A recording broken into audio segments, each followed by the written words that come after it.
The house on Willow Creek Lane had mastered the art of silence.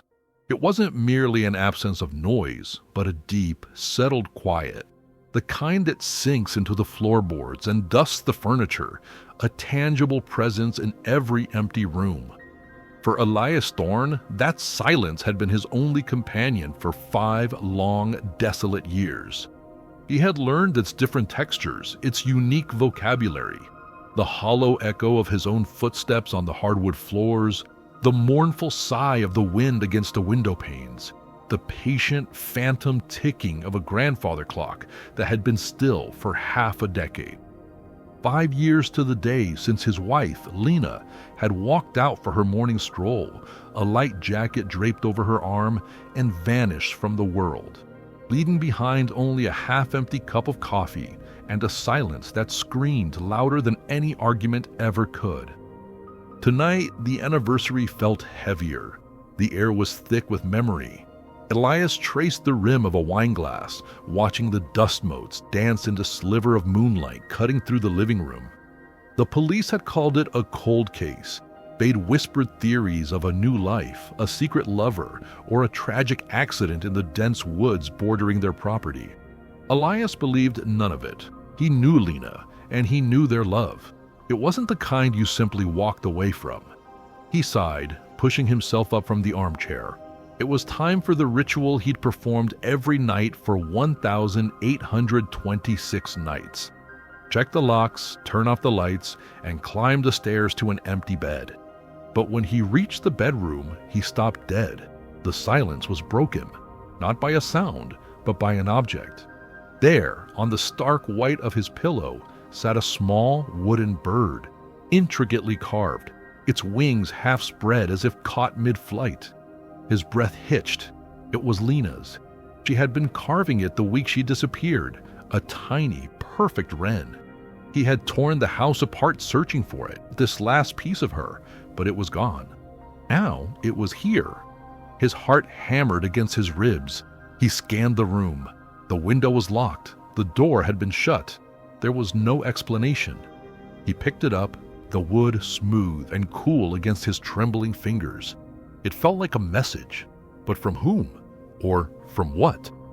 Sleep was impossible. The bird sat on his nightstand, a silent sentinel. The next morning, the strangeness grew. As he made coffee, a scent wafted through the kitchen. Lavender, Lena's favorite. He hadn't kept lavender in the house for years. The smell was too painful a reminder. He searched for the source, his movements frantic, but found nothing. It was just a phantom scent, clinging to the air like a memory.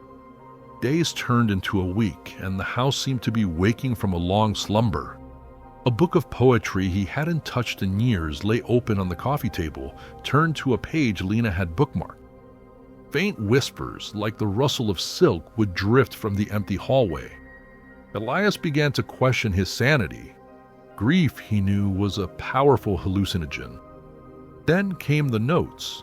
The first was tucked under the wooden bird, a small piece of parchment with a single word in Lena's elegant script. Listen. Listen to what? The silence? The whispers? He thought of her old hobbies. In the attic, collecting dust, was a box of her old microcassette recorders.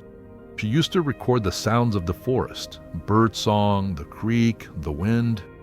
He spent the entire afternoon listening, hours of static and birdsong. His hope began to fade. Then, on the last tape, he heard it. Beneath the sound of a gentle rain, there was a voice. Lena's voice. It wasn't a message, but a hum. A simple, tuneless melody she would hum when she was deep in thought.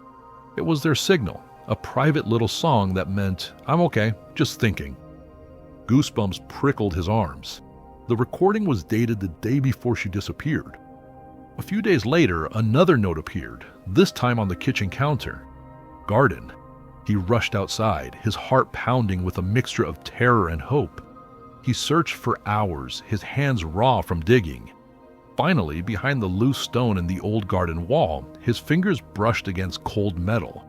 It was an old, ornate key. It didn't belong to any lock in the house. He'd lived there for 15 years. He knew every door, every cabinet. The final piece of the puzzle came from the grandfather clock in the hall. It had stopped ticking at 9:03 a.m. on the day Lena vanished, and no amount of winding could revive it. One evening, as Elias stood before it, it chimed. 3 soft, clear bells. An hour later, it chimed again. Once. Then, after a long silence, 7 times. It was a code. It had to be. A third note confirmed it. Clock. The chimes were numbers. 3, 1, 7. He sat with a pen and paper, anxiety a knot in his stomach, as the clock doled out its cryptic message over the next day. The numbers formed a sequence, a date, and a time.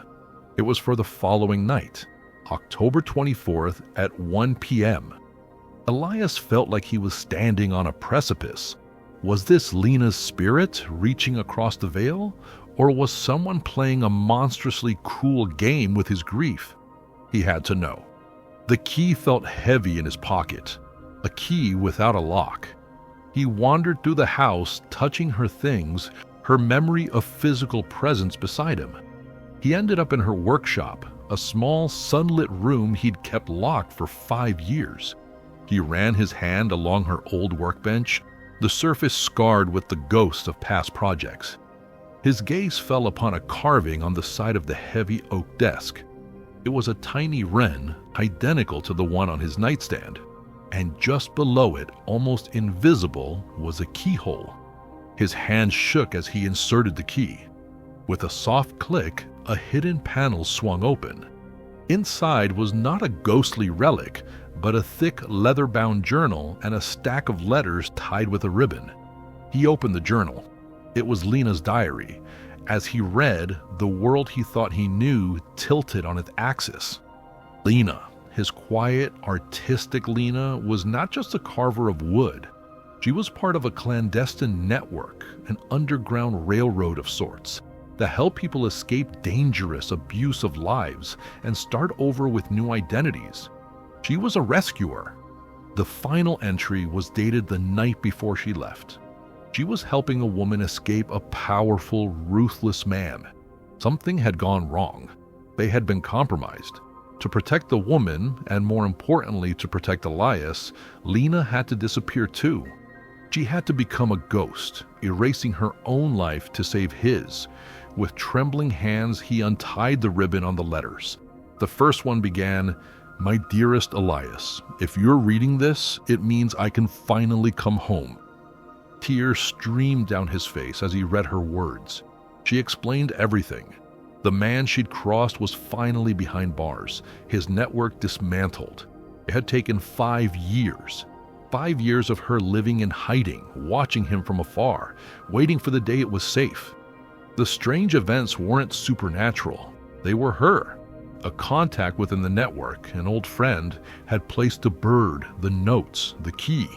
It was an elaborate test using their private codes and memories to ensure he was alone and it was truly safe for her to return. The humming on the tape, the clock's code. It was all a long, desperate love letter. He looked at the clock. It was October 24th, 10:30 p.m. He had 30 minutes. The hours he had spent waiting for a ghost were nothing compared to the eternity of those next 30 minutes. He paced the floor, the letters clutched in his hand. The silence of the house was no longer heavy with grief, but electric with anticipation.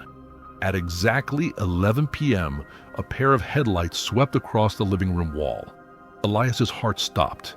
He heard a car door open and close gently. Slow, deliberate footsteps on the gravel path. He stumbled to the front door, his hands shaking so badly he could barely turn the knob. He pulled it open. And there she was, Lena.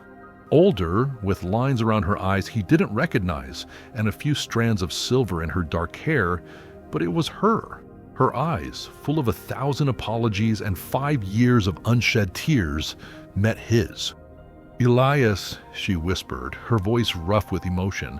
He didn't speak, he just moved, closing the distance between them and pulling her into an embrace so tight he feared she might break.